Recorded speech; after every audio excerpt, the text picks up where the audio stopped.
we're going to finish off Acts chapter 21 today and see how Paul handles being in Jerusalem. Do you guys remember how in the last class, one of the big points was everyone said, if you go to Jerusalem, you're going to get tied up in your belt the way Agabus is. And they're all saying, please don't do it. But Paul said, why are you breaking my heart? I've already made up my mind that I need to go. So he goes to Jerusalem, and let's see how Jerusalem treats him. All right, so Acts chapter 21, verse 18. And the day following, Paul went in with us unto James, and all the elders were present. So here's Paul, and he is with James. I can't remember if I drew James like last time, but I'm going to draw James like that. He's got a long beard. And he's with all the other elders. So I'll draw this elder. He's got a round eyes and round mouth and a round body and little hairs up like that. For some reason, that's a weird looking guy. All right, so there's that guy. And Paul is there and he is talking to them, right? And when he had saluted them and said hello, he rehearsed one by one the things which God had wrought among the Gentiles by his ministry. There's an old phrase. The things God had wrought among the Gentiles by his ministry. What does that mean? The things God had wrought among the Gentiles by his ministry. I think that the ministry means like the person who's in charge of everything. No, that could be from minister. All right, what does it mean, the things that God had wrought? Well, I know trees rot. Well, different word, rot. The things that God did. He done. Yeah, the things that God had done. The things that God did among the Gentiles. Who are the Gentiles? Miracles. Yeah, the miracles. So it's probably God did the miracles among the Gentiles by his ministry. Do you know what ministry can mean? Service. So Paul is saying these are the things that we did with God among the Gentiles, the preaching and the miracles. And when they heard it, when these guys heard it, they glorified God, and they said unto him, thou seest, brother, how many thousands there are among the Jews of them which have believed. So how many believers are there among the Jews? Thousands. But Paul isn't just talking to the Jews. Who is Paul talking to? The Gentiles. So the gospel is really spreading. This is just exciting news, right? And they're all, okay, and these Jews that have believed, they are all zealous for the law. That'd be the Old Testament law. So there are some people who are excited still about the Old Testament, not just to read it, but to do the Old Testament. Does that make sense? No. There are people who didn't just read the Old Testament stories, but they were still doing the Old Testament. They were obeying the Old Testament. So And they have been informed concerning you or about you that you teach all the Jews, which are among the Gentiles, to forsake Moses, telling them not to circumcise their children, neither walk after these customs. So there are people who say, Paul tells Jews, forsake Moses, not circumcise Jewish children, and not to pay attention to the Jewish customs. Is that true? Was Paul telling Jewish Christians to not circumcise their children? No. No. Who was Paul talking? Who did Paul say didn't need to do circumcision? He did talk about that circumcision isn't needed, but for whom? The children. The Gentiles. Remember that was that argument? Do the Gentiles need to become Jewish people before they can become Christians? Remember that? And Paul is telling the Gentiles, no, you don't need to become Jewish people. You don't need to do circumcision. Okay? But if a Jewish person wants to keep a Jewish custom, is that okay? Yes. Yeah. For instance, is the 4th of July in the Bible, where you celebrate No. American independence and fireworks? No. That's not in the Bible. That's in the Bible. That came in later. We celebrate the 4th of July because we live in the United States of America, where people celebrate the 4th of July. Is that okay? Yeah. Is it our custom? Yes. It's okay. Paul shouldn't preach the 4th of July is a sin because the Bible doesn't say anything about that. And so there are some people who said Paul is telling Jewish Christians to stop being Jewish. And that's not true. That's not true. So that's one of the fears and the concerns going on in Jerusalem. All right, let's see what they think that Paul should do. Because there's some people who are angry and upset saying that Paul is anti-Jewish almost. What is it therefore? They will certainly hear that you are come. If they hear that Paul is in town, are they going to be happy because they think Paul is telling them to stop doing the customs? No. They're going to be angry. I'm going to draw someone who's angry. And he's got his arms folded and doing the harunk sounds. He's grouchy, and there's his foot, and he's tapping his other foot. You know when somebody's tapping their foot up and down and it's getting angry. Rump sound. Mr. Dan. Never mind. We Okay. just couldn't see. Oh, sorry. Now you can see him. He's making, so he's angry. Do therefore this that we say to you. They say, do this thing. We have 4 men which have to have a vow on them. They've taken a vow.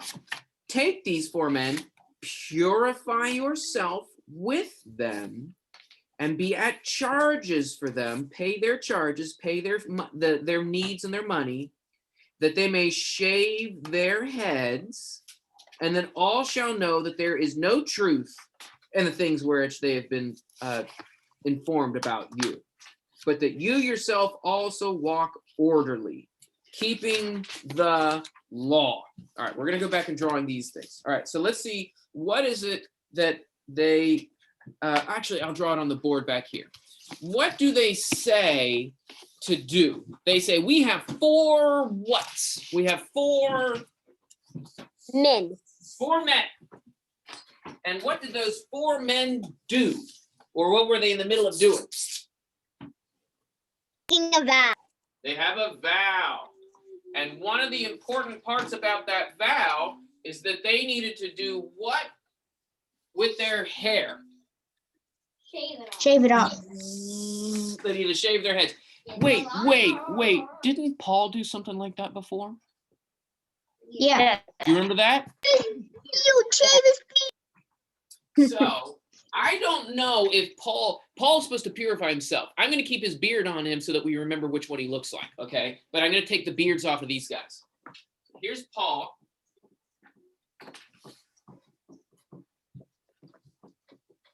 All right, there's Paul. And these guys, here's their beards getting cut off.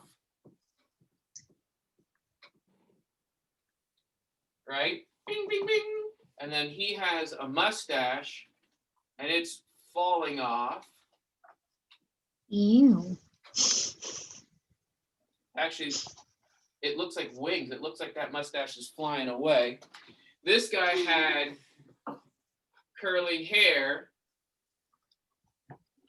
which kind of looks like a helmet. Bing, bing. And this guy, he has hair, and it's just falling down. Oh, he had long hairs. He needed a haircut already. Good grief. All right, so these are the guys that are under a vow, and Paul is wearing his green.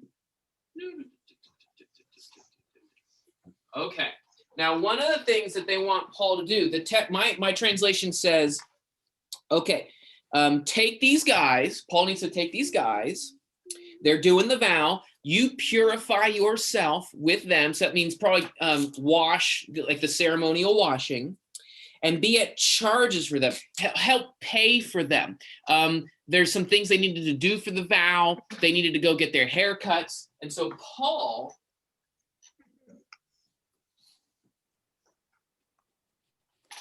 he's going to donate the money and take care of them so that they can do it. Okay? Does that make sense? So, Yeah. they're going to do a very Jewish traditional vow, and Paul is going to help them do it. What does that mean about Paul? If Paul is helping them do a traditional, customary Jewish vow, does that mean Paul thinks that Jewish vows are dumb? No. No. He likes Jewish traditions. He likes Jewish traditional values and vows. So that's supposed to be this idea of, look, Paul's a good guy. You think that Paul is trying to tell you to forsake Moses? No, Paul's helping them out with this vow. So that's what they're thinking, that this might help calm everybody down about Paul. Okay. This is a very odd story. I don't know if this is a good idea for them to tell Paul to do. I've always wondered about this story. Was this wise or was it unwise? But really, it doesn't matter much because what happens almost is completely out of their control anyways. So the point here is people are going to see that, Paul, you don't think the law is dumb. But as touching the Gentiles, which have believed, we wrote, giving instruction that they should keep themselves from things sacrificed to idols, and from blood, and from what is strangled, and from fornication. Wait a minute. Idols, blood, strangled, and fornication. Have we already read about that? Do you guys recognize what Yes. that's from? What's that from? Yes, we have. Do you remember the letter? There was a letter that they sent. And in that letter that they sent to the Gentiles, remember that the Gentiles don't need to be circumcised, but they need to keep these 4 rules. We already wrote that letter out, is what they're saying. So they keep worrying about that, and you can help these 4 men with their vow. Okay, so this is their idea. Maybe if people can see that Paul is a decent guy and he's helping these 4 men with the vow, maybe people will like Paul. Now, based on what all the prophets said at the beginning of chapter 21, is this going to work out nice and smooth for Paul, do you think? No. No, it's not going to work. It's not going to work. Poor Paul. Let's see how it goes. Then Paul took the men, and the next day, purifying himself, see, he's taking care of himself, then with them, so they all get purified, they went into the temple, declaring the fulfillment of the days of purification until the offering was offered for every one of them. And so Paul, oh, he's still got his beard, Paul and these 4 guys, they do the things, and they only have 3 feet, but that's okay. They do the things, and they're paying. Paul is helping to pay for the offerings, and they're just doing good stuff, right? And when the 7 days were almost completed, the Jews from Asia. What have we learned about Asia in our story so far? Jews from Asia. Can you remember what city? There's a riot. There was a riot there. Good job. The Jews in Asia. Now, the Jews in Asia didn't jump in the riot. That was Demetrius the silversmith who did the riot. But there were Jews there in Ephesus who were angry about Paul. Paul is doing this stuff and we don't like Paul. And that's who sees him on this day. Let's see what those Jews from Asia do. The Jews from Asia, when they saw him in the temple, who did they see? They saw Paul in the temple. They stirred up all the multitude and laid hands on him, crying out, "Men of Israel, help! This is the man that teaches all men everywhere against the people and the law and this place. And moreover, he brought Greeks into the temple and has defiled this holy place." for they before seen him in the city with Trophimus the Ephesian, whom they suppose that Paul had brought into the temple. Earlier, Paul was walking around with Trophimus, and you know it's Trophimus because he has a T on his shirt. Okay, so they saw him with Trophimus, and they thought Paul brought Trophimus into the temple. Did they check? No. No. No. Gentiles were not allowed to come into the temple. Do you think Paul knew that? Do you think Paul knew we're not supposed to bring? Would Paul just do something rude like that on purpose because he's a jerk? No. Nope. Paul's a good guy, but they said, oh, I saw him with Trophimus earlier. He must have done it. Is that a good It's way? like the Pharisees. No. Yeah, it's like the Pharisees. It's that similar attitude. They're just assuming wrong. All right, let's see what happens. So they lay hands on him. Does that mean that they blessed him? No. No. This isn't the. No. This is not the. They the very took him polite away. laying on hands. Oh, you're good. No, this is you jerk. Ah! They're, that kind of laying on hands, right? This is not the polite laying on hands. Okay, so they laid hands on him and they say, "Help us! He's speaking against the people and the law in this place, and he's just defiled this holy place." And the city, all the city. That's a lot of people. Think about this.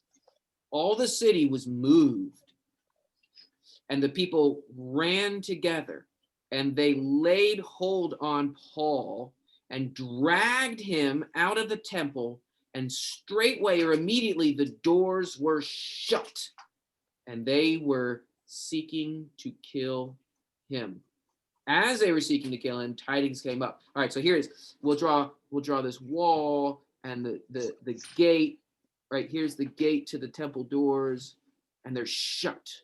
And it's like bam, slam, slam. And here's Paul, and I'm going to draw him with sad or upset eyes, right? Because he's being grabbed by that guy, and they're carrying him. And they're all angry mouthed, and they're upset at Paul, and they're getting him. And what are they going to try to do to Paul? They're going to try to kill him. What do you think? If there's an entire crowd of people, would it be very hard, or do you think they could get Paul pretty easily? Yes. They can get him really easily. So this is really scary. This is a scary, sad moment. And as they were seeking to kill him, tidings or news came up to the chief captain of the band. So this would be a Roman centurion kind of guy. I don't know exactly what his rank would be, except it says chief captain. And so here he is, and he's hearing about it. And he's got his breastplate of armor. There we go. And he's got. There he is. I'm gonna draw I was gonna draw I like drawing the helmets with the tufty things up top. Here we go. And he has a sword. I'll draw a sword in his hand. That way we know he's a Roman. Okay. He hears about all this, right?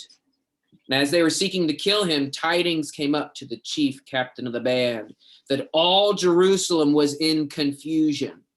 That's kind of a polite way of saying it. Does it sound like confusion, or does it sound a little bit worse?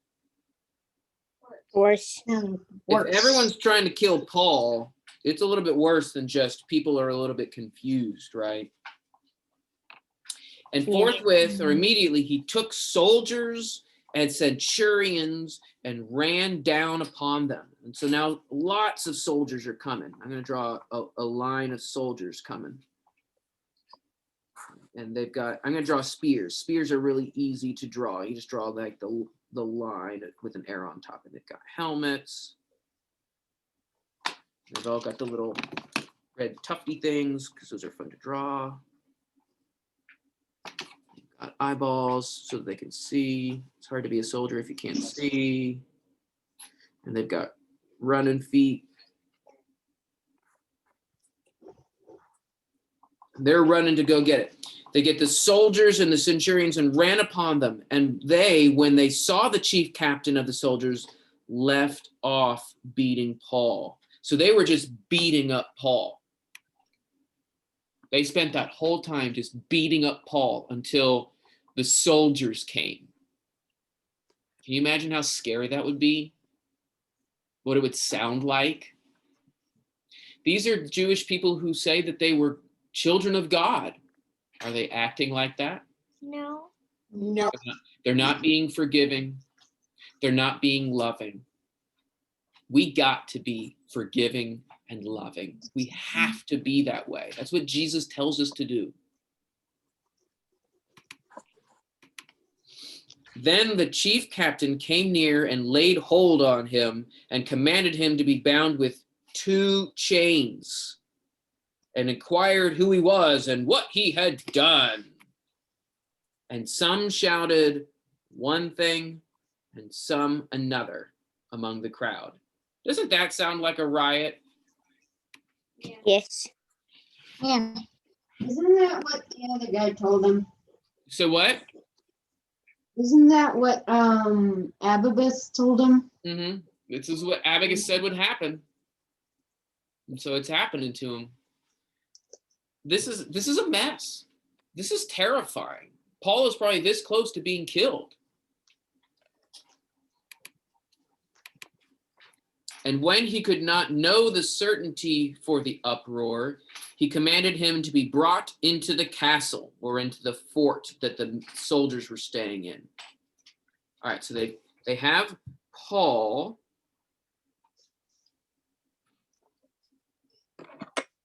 And he's got his arms. I'm going to draw his arms in chains.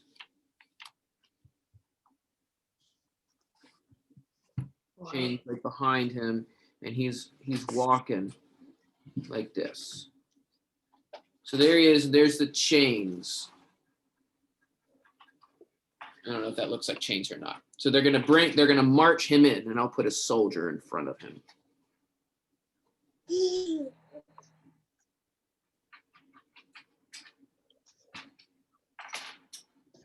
And the soldier has the red tufty thing. And when he came up on the stairs, so it was that he was borne by the soldiers for the violence of the crowd. For the multitude of the people followed after, crying out, "Away with him." What did the soldiers have to do with Paul? Carry them. They had to carry him. Is that because they thought, oh, Paul is such a sweet little guy? No. No. Did they carry him because they love Paul and they like him even? No. No. It's like they lifted him up into the air because the riot of people were still attacking him. They're not, it's like the people aren't even afraid of the soldiers. They're so angry and out of control. Have you ever heard, maybe your parents have talked about it, or maybe you've heard it in sermons and lessons from the Bible, self-control? Yeah. Mm-hmm. Are these people demonstrating self-control? No, they're just No. I still want to do it, so they have to carry it. They're just doing what I want to do it, and I want it right now. A lot of adults tell children, you really need self-control. You need to control yourself. You need to not yell that way. All right. Do you know why we tell children that? Because children are really good. They're great at learning it. Do you know who's not good at learning it? Old people don't understand how to have self-control sometimes. And you guys, if you can learn it when you're a kid, you're going to be a very strong and powerful adult. So seriously, this is a great thing to learn. Don't turn into the crazy old people who want to fight and kill Paul. Learn self-control right now.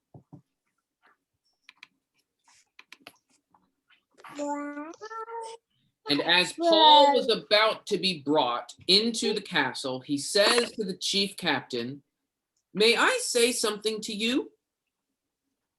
And he said, "Do you know Greek? Are you not then the Egyptian which before these stays stirred up sedition and led into the wilderness the 4,000 men of the assassins? Wait a minute. What? He thought Paul was an Egyptian guy, which started sedition, which is anti-government stuff, and led 4,000 assassins out into the desert. What did he think Paul was? Dumb. He thought Paul was a crazy guy who was starting like a civil war or something with 4,000 killer assassins. One guy to death. All Paul is a preacher. I'm gonna draw the centurion wide mouth because I think that's probably why he's like so afraid. This is why this must be why everyone hates this guy, because he's that crazy Egyptian assassin guy. But no, he's just Paul. He's just Paul. He's just Paul. I'm gonna draw boo-boos on his legs and arms though, because we gotta remember he was getting beat, right? I don't know if Paul called him boo-boos. Maybe he called him owies. I think he caught all them scratches. There, now he Injuries. looks sufficiently injured. Bam. Okay. But Paul said, I am a Jew of Tarsus in Cilicia, a citizen of no mean city. Oh, we got another Lukeism. Mean is an old-fashioned word from little. I am a citizen of no little city. What does that mean? Yes, He's big. from a big city. I'm from a yes, big ol' city. I beseech thee, I ask you, give me leave to speak unto the people. Okay. Do you think that this guy's going to let Paul talk to them? Mm, He will. Probably. He will. And when he had given him leave, Paul, standing on the stairs, so now let's draw Paul. He draws his open mouth, and he's got his preaching hand, right? Because he's going to preach. And he's standing on stairs. I'm going to draw the stairs impossibly steep so that I have some room here. You can't see all of them. Oh, yeah, there they are. They look like death stairs, I'll be honest with you.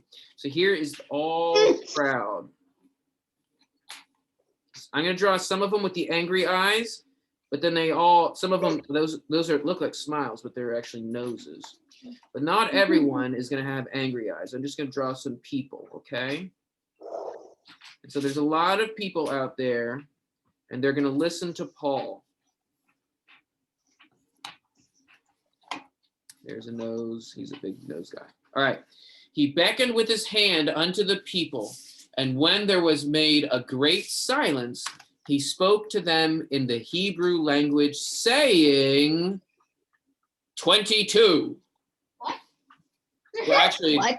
it's chapter 22. Oh. So what's going to happen is he's going to preach a big chunk of chapter 22. And so we got to stop right there. Otherwise, But think about this. Think about this. They were in the middle of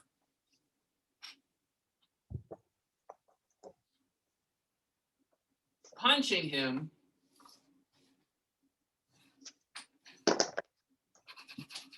a few minutes ago, right? Yep. They were just punching him, beating him, doing all that kind of stuff, right? Yeah. So here's my question. Do you think they're going to be good listeners? No. Not really. No. And that's really the thing. But does Paul say, wait a minute.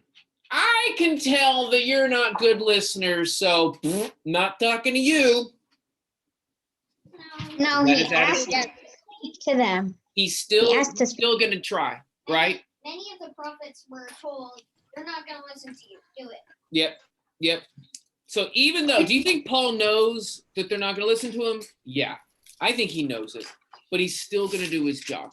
He's still going to speak. He's still going to give them a chance. He helped out these guys who had to do their vow.